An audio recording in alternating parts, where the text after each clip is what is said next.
Welcome back to Dragon's Den Classics, where we unravel the tangled threads of Agatha Christie's The Seven Dials mystery. I'm Russ. And I'm Ana. And we're here with your wrap-up for chapters 9 and 10, a perfect lead-in to the next part of our story. In Chapter 9, the amateur sleuths Jimmy and Bundle are joined by Lorraine Wade. They've all agreed that something far more sinister is at play than the police believe. The deaths of Jerry Wade and Ronnie Devereaux aren't accidents. They're murder. Right. So, they decide that investigating the Seven Dials reference is their best bet. But where to start? Jimmy, ever the pragmatist, realizes they have to eliminate the obvious and start with what they know. The murder of Jerry Wade must have been an inside job, committed by someone staying in the house at Chimneys, possibly one of the servants. That's where Bundle's insider knowledge comes in. She's tasked with digging into the recent staff hires, focusing on a new footman named John. But the real breakthrough comes when they connect the mysterious clocks in Jerry's room to the secret society. There were 8 clocks, and one was missing. And the one that was missing was the one that was thrown out the window. 7 dials. It all fits. Now, for Chapter 10, we shift gears. Bundle, true to her independent nature, takes matters in her own hands. She decides to go straight to the source, visiting a well-known contact at Scotland Yard, Superintendent Battle. But getting a straight answer out of Battle is harder than a game of chess with a brick wall. He's calm, deliberate, and gives nothing away.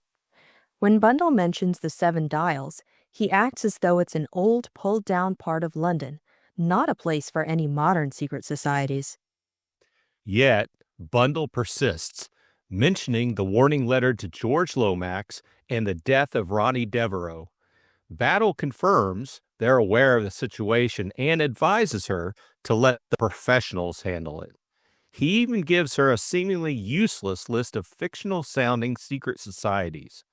But Bundle won't be deterred. And that's when things get interesting.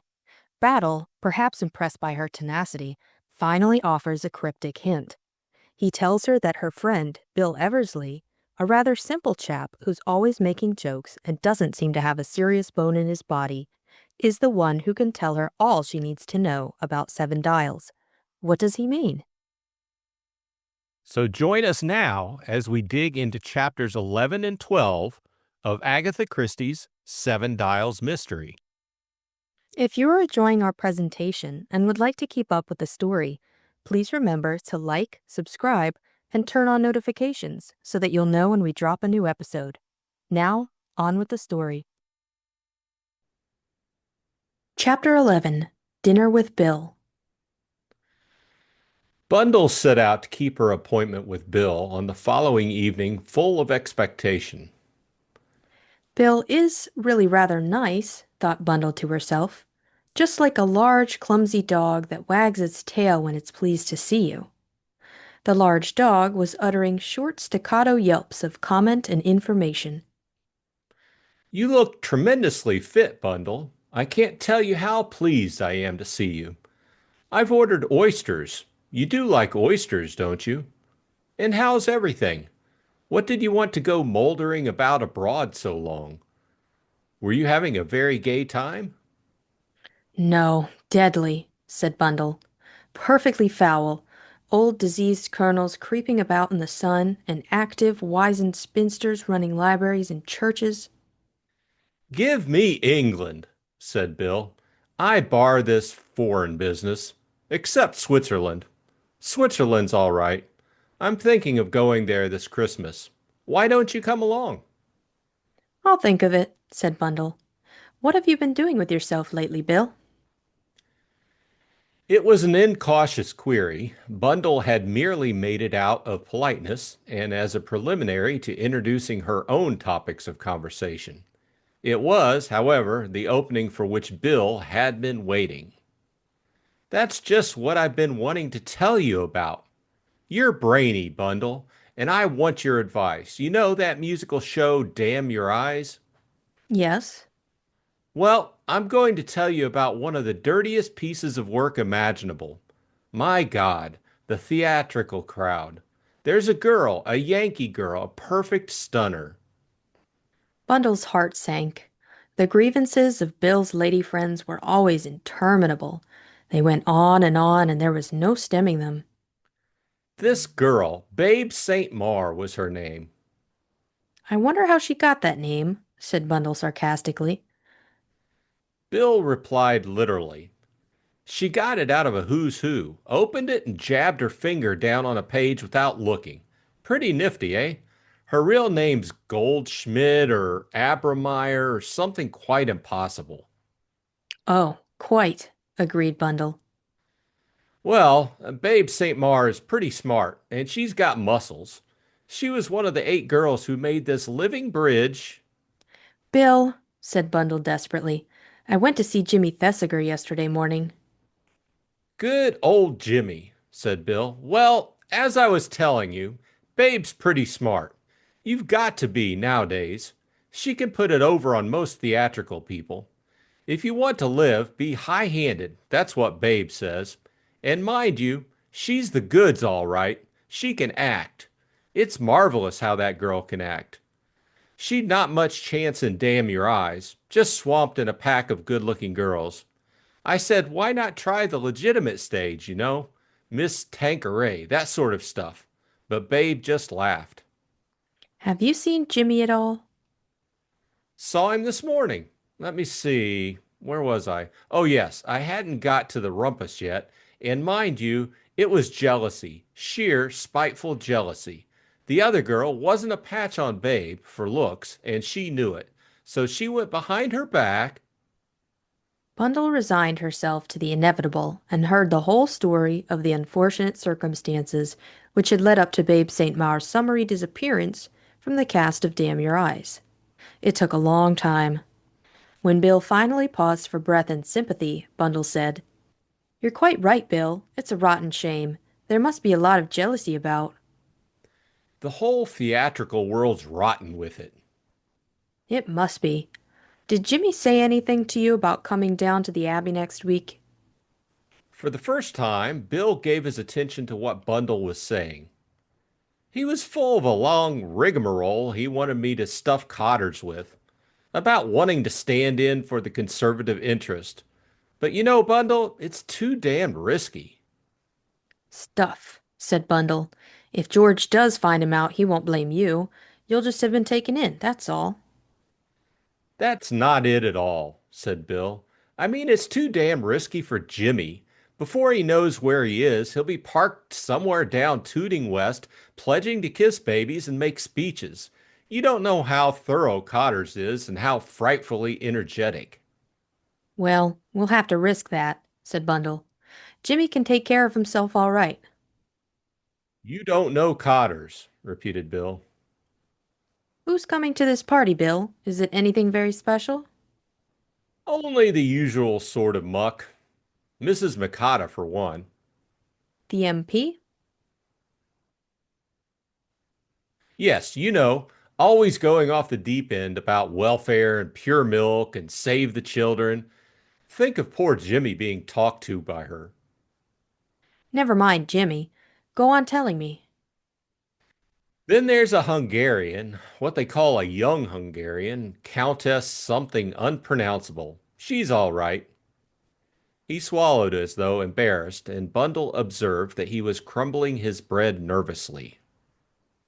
Young and beautiful? She inquired delicately. Oh, rather. I didn't know George went in for female beauty that much. Oh, he doesn't. She runs baby feeding in Budapest, something like that. Naturally, she and Mrs. Mikata went to get together. Who else? Sir Stanley Digby. The air minister?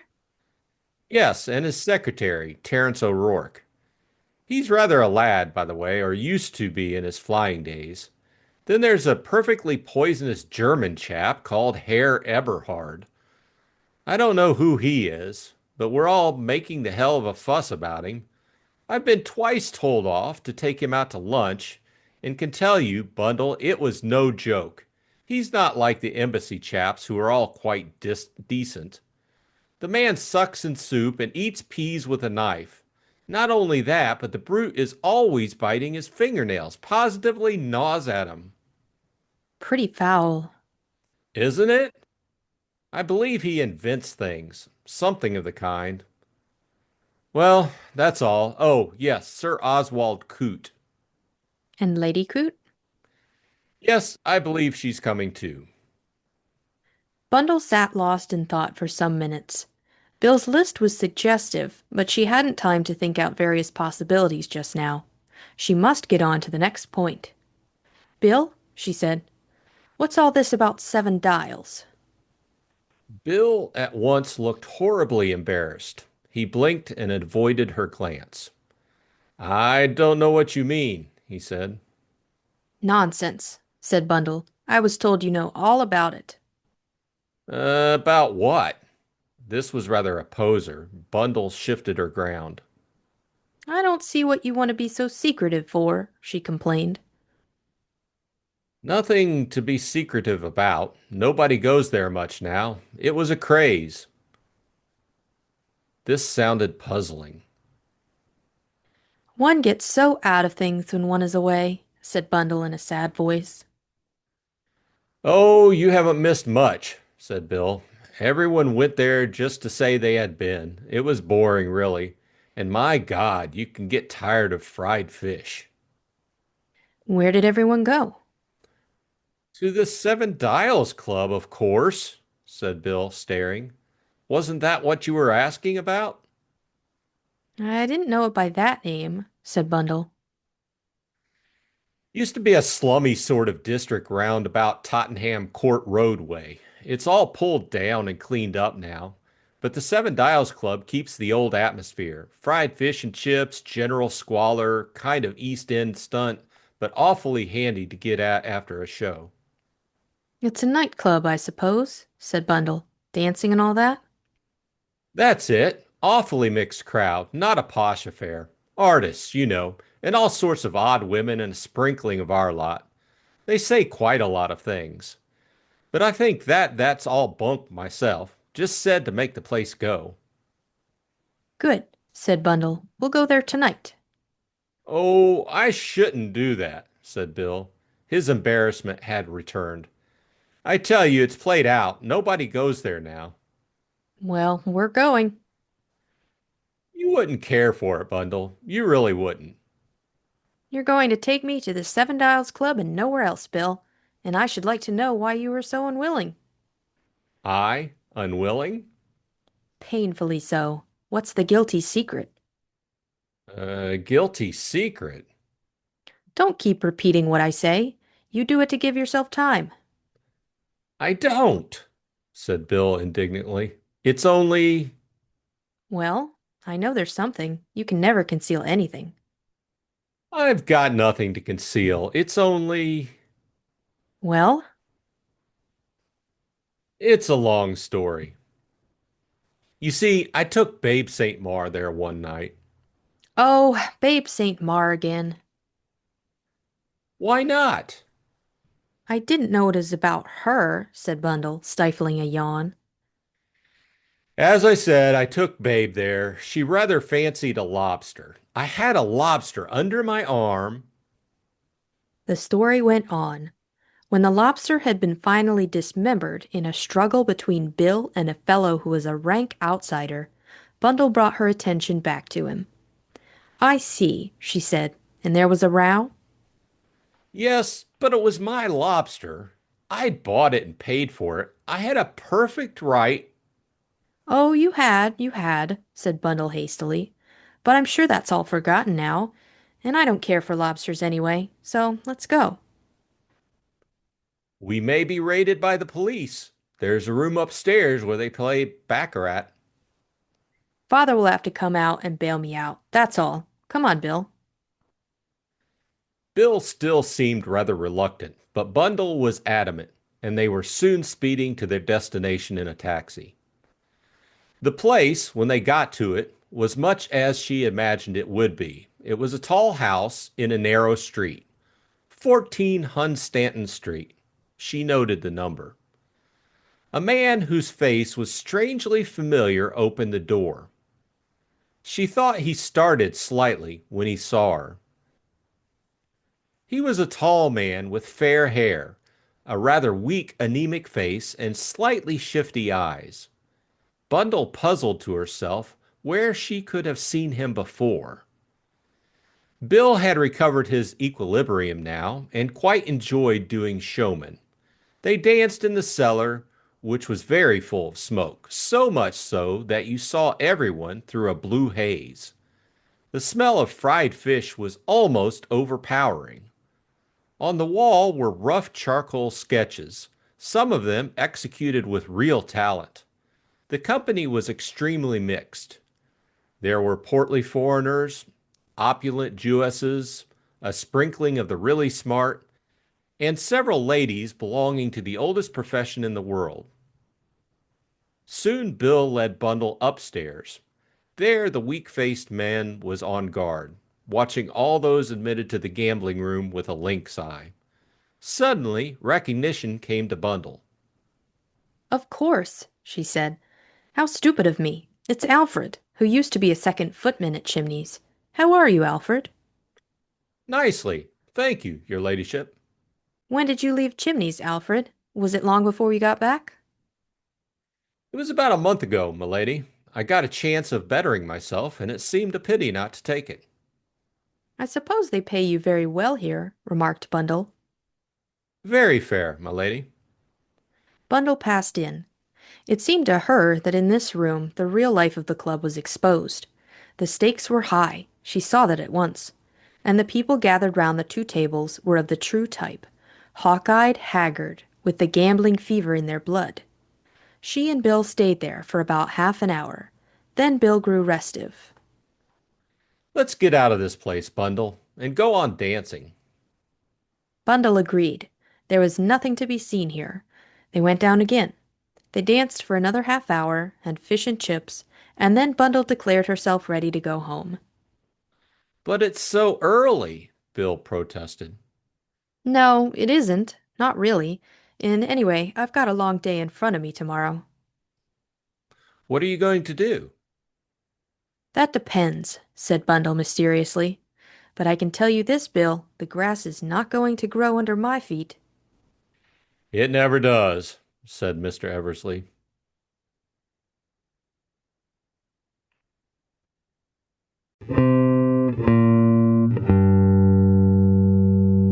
Chapter 12. Inquiries at Chimneys. Bundle's temperament was certainly not inherited from her father, whose prevailing characteristic was a wholly amiable inertia. As Bill Eversley had very justly remarked, the grass never did grow under Bundle's feet. On the morning following her dinner with Bill, Bundle woke up full of energy. She had three distinct plans which she meant to put into operation that day, and she realized that she was going to be slightly hampered by the limits of time and space. Fortunately, she did not suffer from the affliction of Jerry Wade, Ronnie Devereaux, and Jimmy Thesiger, that of not being able to get up in the morning. Sir Oswald Coote himself would have had no fault to find with her on the score of early rising. At 8:30, Bundle had breakfast and was on her way to Chimneys in the Hispano. Her father seemed mildly pleased to see her. I never know when you're going to turn up, he said, but this will save me ringing up, which I hate. Colonel Melrose was here yesterday about the inquest. Colonel Melrose was chief constable of the county and an old friend of Lord Caterham. You mean the inquest on Ronnie Devereaux? When is it to be? Tomorrow, 12 o'clock. Melrose will call for you. Having found the body, you'll have to give evidence, but he said you needn't be at all alarmed. Why on earth should I be alarmed? Well, you know, said Lord Caterham apologetically. Melrose is a bit old-fashioned. 12 o'clock, said Bundle.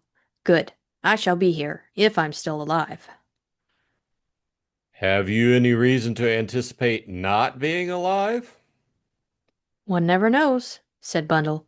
The strain of modern life, as the newspapers say. Which reminds me that George Lomax asked me to come over to the Abbey next week. I refused, of course. Quite right, said Bundle. We don't want you mixed up in any funny business. Is there going to be any funny business? Asked Lord Caterham with a sudden awakening of interest. Well, warning letters and all that, you know, said Bundle. Perhaps George is going to be assassinated, said Lord Caterham hopefully. What do you think, Bundle? Perhaps I'd rather go after all. You curb your bloodthirsty instincts and stay quietly at home, said Bundle. I'm going to talk to Mrs. Howell. Mrs. Howell was the housekeeper, that dignified, creaking lady who had struck such terror to the heart of Lady Coote. She had no terrors for Bundle, whom indeed she always called Miss Bundle, a relic of the days when Bundle had stayed at Chimneys, a long-legged, impish child, before her father had succeeded to the title. Now, Howley, said Bundle, let's have a cup of rich cocoa together, and let me hear all the household news. She gleaned what she wanted without much difficulty, making mental notes as follows. 2 scullery maids, village girls. Doesn't seem much there. New third housemaid, head housemaid's niece. That sounds all right. Howley seems to have bullied poor Lady Coote a good deal. She would. I never thought the day would come when I would see Chimneys inhabited by strangers, Miss Bundle. Oh, one must go on with the times, said Bundle. You'll be lucky, Howley, if you never see it converted into desirable flats with use of superb pleasure grounds. Mrs. Howell shivered all down her reactionary, aristocratic spine. I've never seen Sir Oswald Coote, remarked Bundle. Sir Oswald is no doubt a very clever gentleman, said Mrs. Howell distantly. Bundle gathered that Sir Oswald had not been liked by his staff. Of course, it was Mr. Bateman who saw to everything, continued the housekeeper. A very efficient gentleman indeed, and one who knew the way things ought to be done. Bundle led the talk on to the topic of Gerald Wade's death. Mrs. Howell was only too willing to talk about it and was full of pitying ejaculations about the poor young gentleman, but Bundle gleaned nothing new. Presently she took leave of Mrs. Howell and came downstairs again, where she promptly rang for Treadwell. Treadwell, when did Alfred leave? It would be about a month ago now, my lady. Why did he leave? It was by his own wish, my lady. I believe he had gone down to London. I was not dissatisfied with him in any way. I think you'll find the new footman, John, very satisfactory. He seems to know his work and to be most anxious to get satisfaction. Where did he come from? He had excellent references, my lady. He had lived last with Lord Mount Vernon. I see, said Bundle thoughtfully. She was remembering that Lord Mount Vernon was at present on a shooting trip in East Africa. What's his last name, Treadwell? Bower, my lady. Treadwell paused for a minute or two, and then, seeing that Bundle had finished, he quietly left the room. Bundle remained lost in thought. John had opened the door to her on her arrival that day, and she had taken particular notice of him without seeming to do so. Apparently, he was the perfect servant, well trained, with an expressionless face. He had perhaps a more soldierly bearing than most footmen, and there was something a little odd about the shape of the back of his head. But these details, as Bundle realized, were hardly relevant to the situation. She sat frowning down at the blotting paper in front of her. She had a pencil in her hand and was idly tracing the name Bower over and over again. Suddenly, an idea struck her and she stopped dead, staring at the word. Then she summoned Treadwell once more. Treadwell, how is the name Bauer spelt? Bauer, my lady. That's not an English name. I believe he is of Swiss extraction, my lady. Oh, that's all, Treadwell. Thank you. Swiss extraction? No German. That's marital carriage. That flat back to the head, and he had come to the Chimneys a fortnight before Jerry Wade's death. Bundle rose to her feet. She had done all she could do here. Now to get on with things. She went in search of her father. I'm off again, she said. I've got to go and see Aunt Marcia. Got to see Marcia. Lord Caterham's voice was full of astonishment. Poor child. How did you get laid on for that? Just for once, said Bundle, I happen to be going of my own free will. Lord Caterham looked at her in amazement. That anyone could have a genuine desire to face his redoubtable sister-in-law was quite incomprehensible to him. Marcia, Marchioness of Caterham, the widow of his late brother Henry, was a very prominent personality. Lord Caterham admitted that she had made Henry an admirable wife, and that but for her, in all probability, he would never have held the office of Secretary of State for Foreign Affairs. On the other hand, he had always looked upon Henry's early death as a merciful release. It seemed to him that Bundle was foolishly putting her head into the lion's mouth. Oh, I say, he said, you know, I shouldn't do that. You don't know what it may lead to. I know what I hope it's going to lead to, said Bundle. I'm all right, Father. Don't you worry about me. Lord Caterham sighed and settled himself more comfortably into his chair. He went back to his perusal of the field. But in a minute or two, Bundle suddenly put her head back into the room. Sorry, she said again.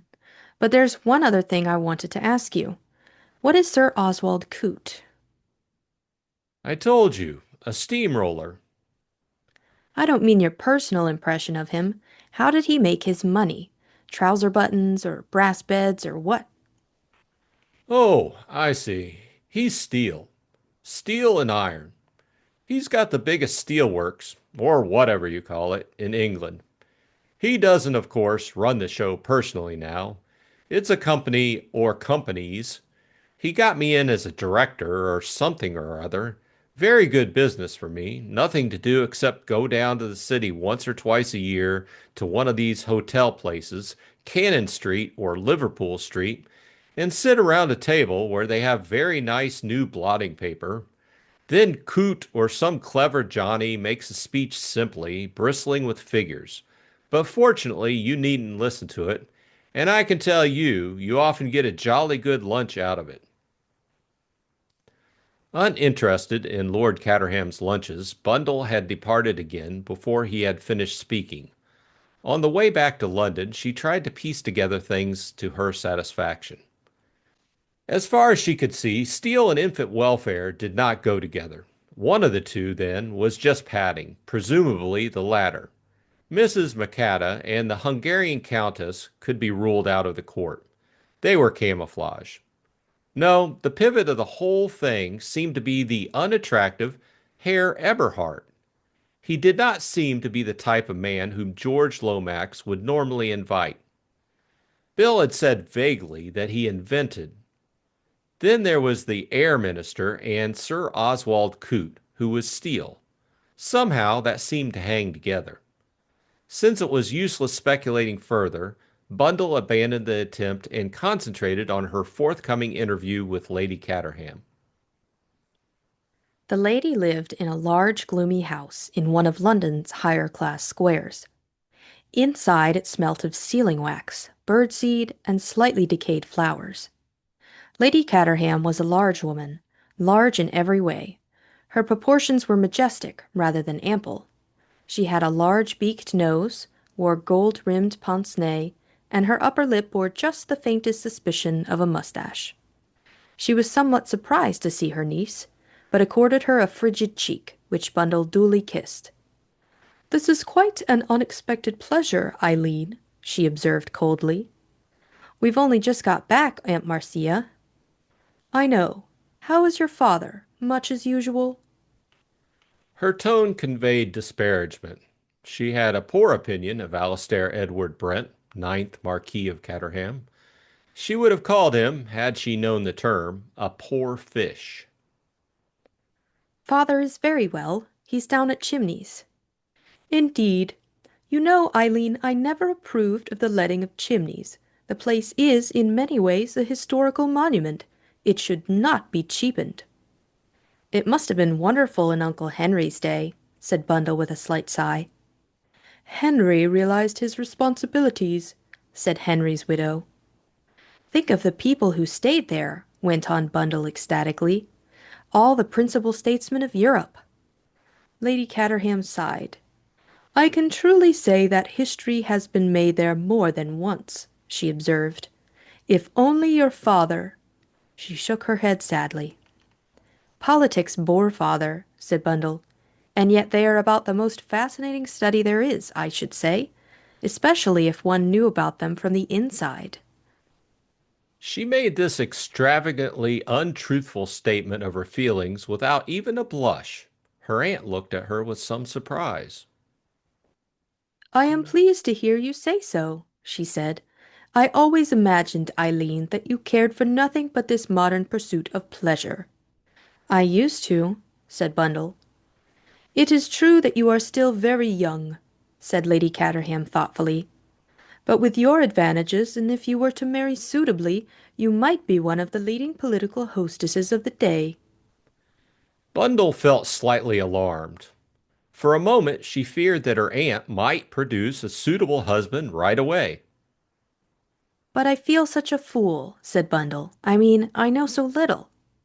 That can easily be remedied, said Lady Caterham briskly. I have any amount of literature I can send you. Thank you, Aunt Marcia, said Bundle, and proceeded hastily to her second line of attack. I wondered if you knew Mrs. Macada, Aunt Marcia? Certainly I know her, a most estimable woman with a brilliant brain. I may say that as a general rule I do not hold with women standing for Parliament. They can make their influence felt in a more womanly fashion. She paused, doubtless to recall the womanly way in which she had forced a reluctant husband into the political arena and the marvelous success which had crowned his and her efforts. But still, times change, and the work Mrs. Macada is doing is of truly national importance, and of the utmost value to all women. It is, I think I may say, true womanly work. You must certainly meet Mrs. Macada. Bundle gave a rather dismal sigh. She's going to be at a house party at George Lomax's next weekend. He asked Father, who, of course, won't go, but he never thought of asking me. Thinks I'm too much of an idiot, I suppose. It occurred to Lady Caterham that her niece was really wonderfully improved. Had she, perhaps, had an unfortunate love affair? An unfortunate love affair, in Lady Caterham's opinion, was often highly beneficial to young girls. It made them take life seriously.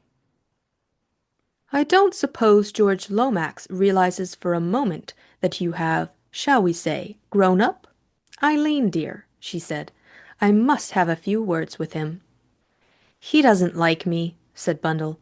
I know he won't ask me. Nonsense, said Lady Caterham.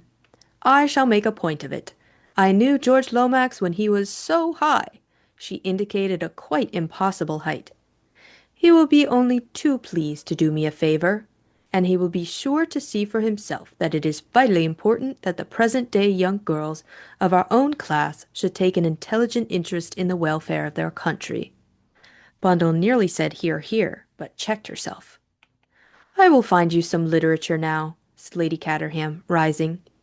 She called in a piercing voice, Miss Connor! A very neat secretary with a frightened expression came running. Lady Caterham gave her various directions. Presently, Bundle was driving back to Brook Street with an armful of the driest-looking literature imaginable. Her next proceeding was to ring up Jimmy Thesiger. His first words were full of triumph. "I've managed it. he said. Had a lot of trouble with Bill, though. He'd got it into his thick head that I should be a lamb among the wolves. But I made him see the sense of it at last. I've got a lot of thingamybobs now, and I'm studying them. You know, blue books and white papers. Deadly dull. But one must do the thing properly. Have you ever heard of the Santa Fe boundary dispute? Never, said Bundle. Well, I'm taking special pains with that. It went on for years and was very complicated, and I'm making it my subject. Nowadays, one has to specialize. I've got a lot of the same sort of things, said Bundle. Aunt Marcia gave them to me. Aunt who?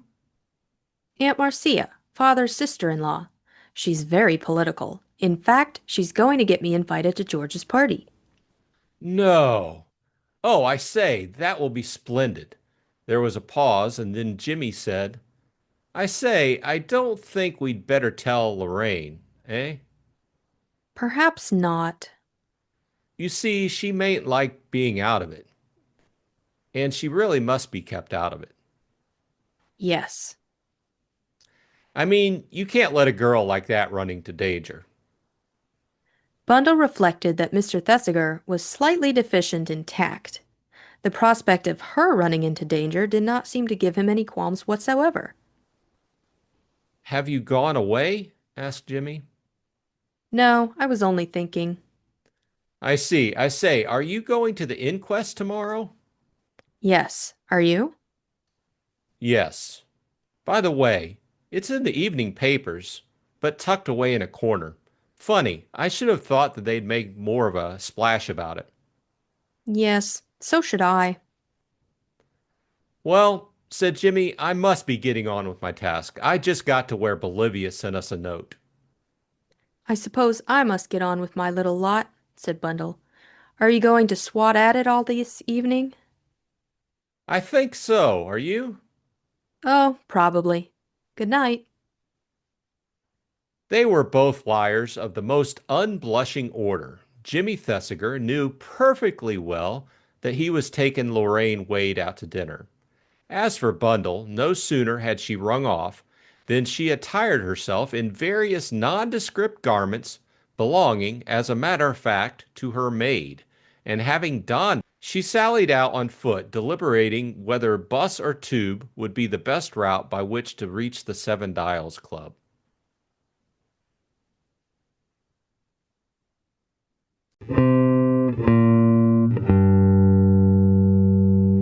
Wow, Anna, we are in it deep now. So, what'd you think about these last two chapters?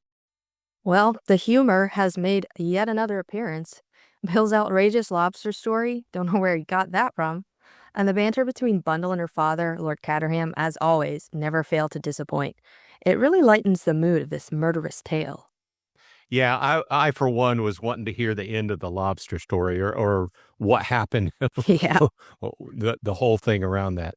Um, and really, Bundle is able to squeak out some information from Bill at their dinner. Okay, namely the list of guests and their professions who are going to be at George Lomax's party.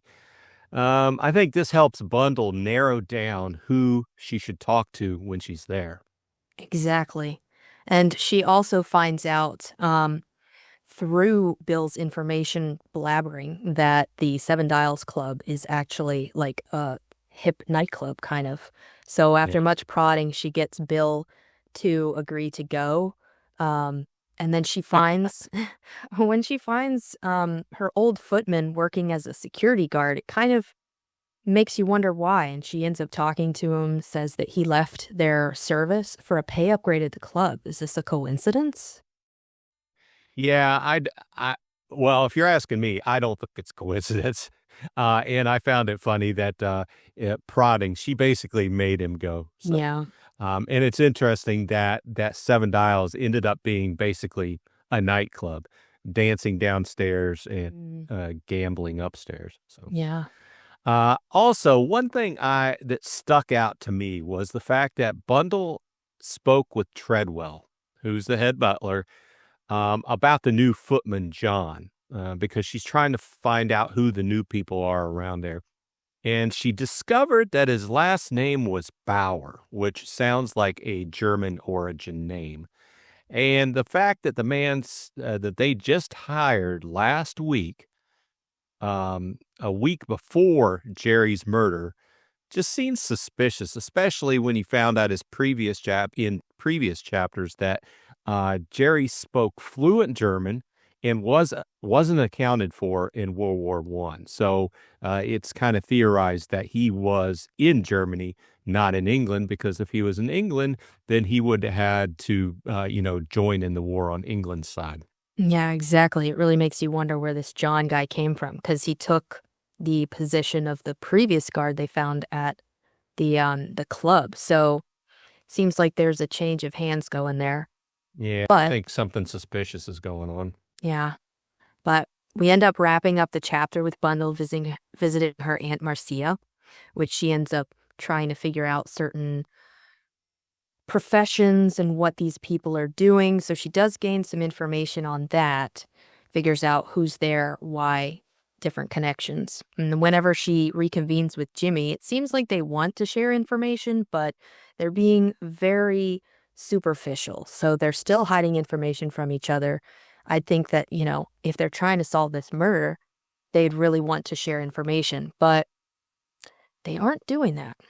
Yeah, they're keeping things from each other. I liked the character of Aunt Marcia. She's very straightforward. I like that kind of character, and I think we will be seeing more of her in the future. Thanks for dropping by the Dragon's Den. Please join us next time when we bend a page and explore chapters 13 and 14 of The Seven Dials Mystery by Agatha Christie.